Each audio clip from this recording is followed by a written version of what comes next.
Horsti, geh.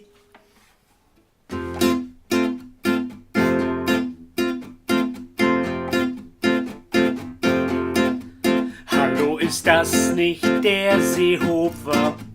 Warum nimmt der nicht seine Koffer? Ja, der ist immer noch dabei und mischt damit den Politbrei. Warum ist der noch nicht in Rente? Sein Rücken ist doch schon al dente. Ja, Herr Seehofer, es wird Zeit. Ihr Ohrensessel steht bereit. Oh, Horst, Horst, Horst, warum kannst du nicht gehen? Die Politik hast du verkorkst. Ich möchte dich nicht mehr sehen. Du meinst, dann schau doch halt nicht hin und sagst, ich kann dich nicht verstehen. Doch Horst, ich versteh dich gut.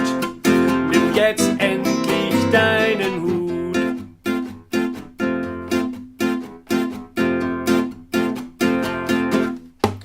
Ja, dein Spielchen mit der Macht, über das ein jeder lacht, von der du nicht lassen kannst und du den Bogen überspannst.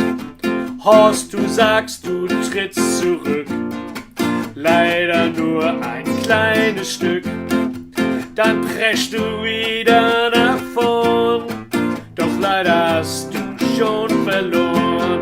Denn Horst, Horst, Horst, warum kannst du nicht gehen? Die Politik hast du verkorkst. Ich möchte dich nicht mehr sehen. Du meinst, dann schau doch halt nicht hin und sagst, ich kann dich nicht verstehen. Doch Horst, ich versteh dich gut. Los, nimm jetzt endlich deinen Hut. Horsti, geh. Mir tun die Augen weh.